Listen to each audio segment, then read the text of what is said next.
18 سال قبل ان دنوں جاوید زندہ تھے، لیکن ان کی طبیعت از حد خراب رہنے لگی تھی۔ وہ اب کھانستے تو منہ اور ناک سے اکثر خون بہہ نکلتا۔ انہی دنوں انہیں طلحہ کے جیل توڑ کر بھاگنے کی اطلاع بھی موصول ہو گئی تھی۔ وہ دن رات اس کا انتظار کرتے رہتے۔ وہ اسے ایک آخری دفعہ اپنی نگاہوں کے عین سامنے دیکھنا چاہتے تھے، کیونکہ وہ جانتے تھے کہ ان کے پاس اب مہلت کے آثار بہت کم تھے۔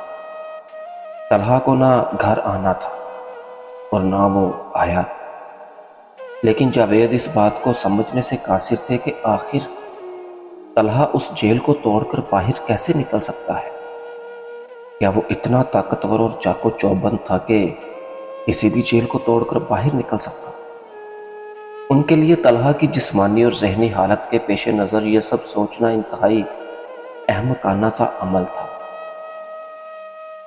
وہ اپنی بیماری کے ہاتھوں دن بہ دن گھلتے جا رہے تھے۔ نازنین، صوفیہ اور نومولود وجدان کی ذمہ داری کا بوجھ ان کے کندھوں پر بہت گہرا اثر ڈالنے لگا تھا۔ وہ اس بوجھ تلے دب کر ختم ہونے کے قریب ہونے لگے تھے۔ انہیں رمیز کی مدد درکار تھی۔ انہیں ان سے بات کرنی تھی۔ انہیں ان سے بات کرتے ہی بنی تھی۔ وہ ان کے آفس چلے آئے۔ ان کا کھنڈر وجود اور زرد سا چہرہ دیکھ کر بھی رمیز کے چہرے پر رحم کے کوئی آثار نمودار نہیں ہوئے تھے۔ وہ ویسے ہی اپنی گھومتی کرسی پر پیچھے ہو کر ٹھنڈی نگاہوں سے جاوید کو تکتا رہا تھا، کیونکہ انہیں ایسے تکنا اسے لطف دیا کرتا تھا۔ اس کے اندر پلتے شیطان کے لیے انسانوں کی اذیت باعث تسکین تھی۔ وہ اسی تسکین کے لیے تو اب تک زندہ تھا۔ اس کا مرنا ممکن نہ تھا جب تک وہ جاوید کو اپنی نگاہوں کے سامنے سسک کر مرتا ہوا نہ دیکھ لیتا۔ بھائی، میں آپ کو آخری دفعہ خدا حافظ کہنے آیا ہوں۔ رمیز کے سامنے پراچمان زرد سا کھنڈر وجود لیے جاوید اپنی بے بسی کی آخری حدود پر تھے۔ ان کی آواز اس سمے لرز رہی تھی۔ پلکوں پر کئی آنسو ٹھہرے ہوئے تھے۔ حلق دکھنے لگا تھا۔ اس کی ضرورت نہیں تھی جاوید۔ مجھے کبھی بھی آخری ملاقاتوں میں دلچسپی نہیں رہی۔ تم اس ملاقات کو حذف کرنے کا حق بخوبی رکھتے تھے۔ چند پل آفس کی فضا میں بے رحم سی کافور کی بو پھیلی محسوس ہونے لگی۔ سحر ہوتی فضا میں جاوید کا سانس لیا جانا دشوار ہونے لگا تھا۔ وہ یکدم کھانسے تو خون کے کئی قطرے اٹھ کر ان کے لباس پر گرے۔ وہ اپنے کپ کپاتے ہاتھوں سے بمشکل لبوں پر جمع خون صاف کر رہے تھے۔ کیا آپ مجھ سے اتنی نفرت کرتے تھے بھائی؟ کیوں؟ خون سے بھرا منہ لیے انہوں نے انتہائی تکلیف دہ سا استفسار کیا تھا۔ رمیز نے بے تاثر نگاہ سے پہلے تو چند لمحے تک جاوید کو دیکھا اور پھر وہ ہتھیلی باہم ملاتا آگے ہو بیٹھا۔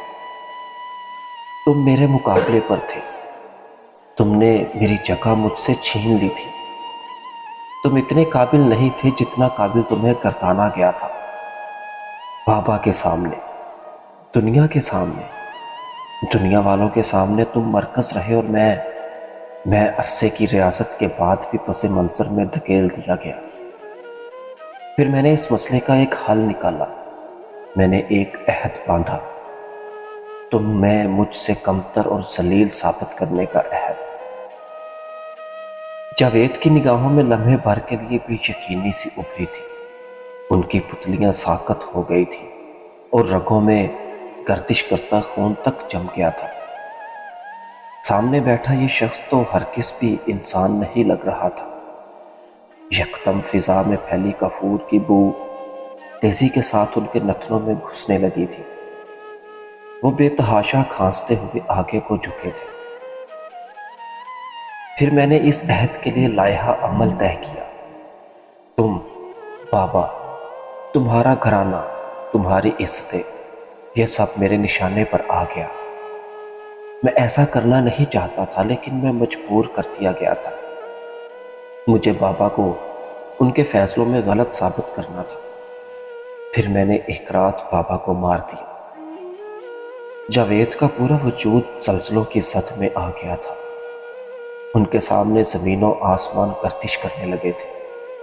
وہ کھانستے کھانستے بے ساختہ ہی اٹھتے ہوئے اپنی نشست سے نیچے جا گرے تھے۔ ان کے سینے میں شدید تکلیف ہونے لگی تھی۔ وہ اپنا سینہ مسل رہے تھے۔ رمیز اپنی جگہ سے اٹھ کھڑا ہوا۔ پھر وہ جاوید کے سر پر آ کھڑا ہوا تھا، بالکل ویسے ہی جیسے وہ کبھی مبین کے سر پر کھڑا تھا۔ پھر وہ آہستہ سے ان کے سامنے پنجوں کے پل بیٹھا، مسکراتی آنکھوں سے ان کے تکلیف دہ چہرے کو دیکھنے لگا۔ دیکھو جاوید، بابا اپنے فیصلوں میں غلط تھے۔ بابا کو جاننا چاہیے تھا کہ میں کبھی بھی تم سے کمتر نہیں تھا۔ میں کبھی بھی کسی بھی لحاظ سے تم سے چھوٹا نہیں تھا۔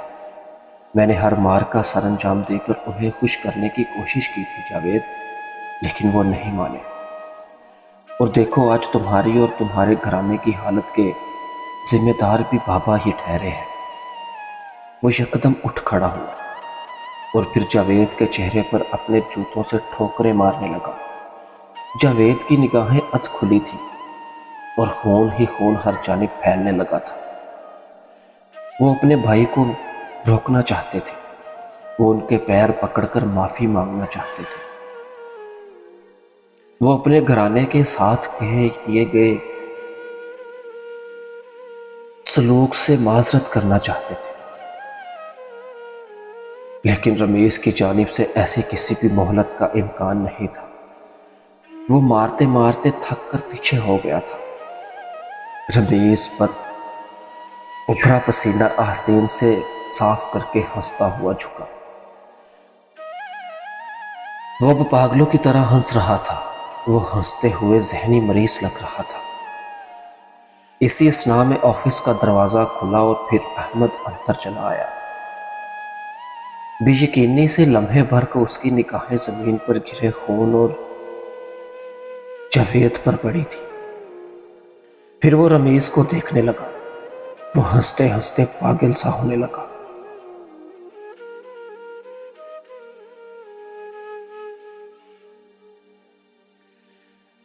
تمہارا بیٹا، اسے میں نے جیل سے نکلوایا ہے۔ اب وہ میری آرگنائزیشن کے لیے کام کرے گا۔ اب وہ بھی لوگوں کے اعضاء نکال کر انہیں فروخت کرے گا۔ اب وہ بھی فرشتوں کی فہرست سے نکل کر ابلیس کی فہرست میں آ جائے گا، کیونکہ مجھے ہر اس انسان سے نفرت ہے جو نیک ہو۔ مجھے اطاعت گزاروں اور فرما برداروں سے نفرت ہے۔ مجھے سرکش اور شریر لوگ پسند ہیں۔ مجھے نفرت اور حسد سے بھرپور آگے بڑھ کر اپنا حق نوچنے والوں سے انسیت ہے، جو غصے میں نہیں آتے، جو معاف کر دیتے ہیں، جو حسد نہیں کرتے، جو نیک بننے کا ڈھونگ رچاتے ہیں۔ مجھے ایسے لوگوں سے اپنی تمام تر حیات سے بڑھ کر نفرت ہے۔ نفرت ہے، نفرت، بہت نفرت ہے۔ اس کی سخت ٹھوکروں سے جاوید کا چہرہ مسخ ہونے لگا تھا۔ وہ ادموئے ہوئے بمشکل سانس لے رہے تھے۔ آفس میں تازہ خون کی بو ہر جانب پھیلنے لگی تھی۔ احمد اب تک سن سا دروازے کے ساتھ کھڑا تھا۔ اسے رمیز کی ذہنی حالت قطعاً بھی درست نہیں لگ رہی تھی۔ اب کہ وہ گہرے گہرے سانس لیتا سیدھا اٹھ کھڑا ہوا تھا، پھر احمد کو آنکھوں سے اشارہ کیا اور وہ تھوک نکلتا آگے بڑھ آیا۔ جاوید کو اٹھایا، اسے 2 لوگوں کی مدد سے گھسیٹتا ہوا پارکنگ لاٹ تک لے کر آیا۔ رمیز بھی ان کے ساتھ سینے اتر رہا تھا۔ آج وہ اس کہانی کا انجام اپنے ہاتھوں سے لکھنے والا تھا۔ آج وہ اس کہانی کو تمام کرنے والا تھا۔ عزازیل پوری طرح سے ابلیس بن گیا تھا۔ سڑک پر رات کے اس پہر کوئی بھی موجود نہیں تھا۔ گاڑیوں کی آمد رفت تھی اور نہ ہی لوگوں کی۔ وہ ایک سنسان سا سیاہ حصہ تھا۔ احمد نے جاوید کو سڑک کے عین درمیان میں لٹا دیا تھا۔ وہ کپکپا رہے تھے۔ ان کے ہلتے لب کسی کا نام لینے کی کوشش کر رہے تھے۔ وہ شاید اپنے بھائی کا نام لے رہے تھے، کیونکہ وہ انہیں شیطان نہیں بننے دینا چاہتے تھے، وہ انہیں روکنا چاہتے تھے۔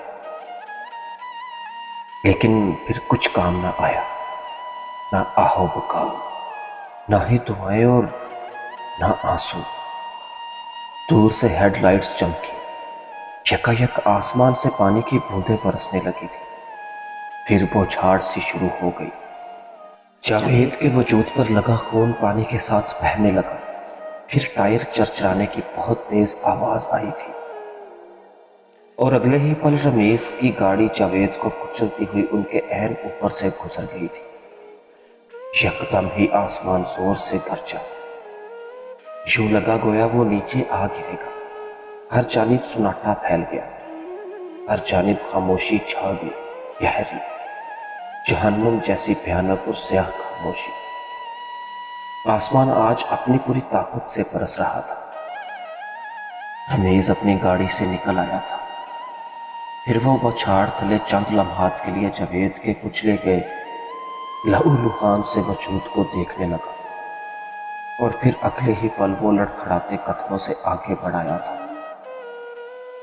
شیطان آگ سے بنایا گیا تھا، اور پھر یہ جس پر بھی وارد ہوا اس کے وجود کو غصے کی آگ سے بھر گیا۔ غصے سے پناہ طلب کرنی چاہیے، غصے کو کبھی اپنے دلوں میں جگہ نہیں دینی چاہیے۔ غصہ پکتا رہتا ہے، ابلتا رہتا ہے، کسی ہانڈی کی طرح دلوں میں کھولتا رہتا ہے۔ اس سے پناہ طلب کرنی چاہیے، اس سے معافی مانگنی چاہیے۔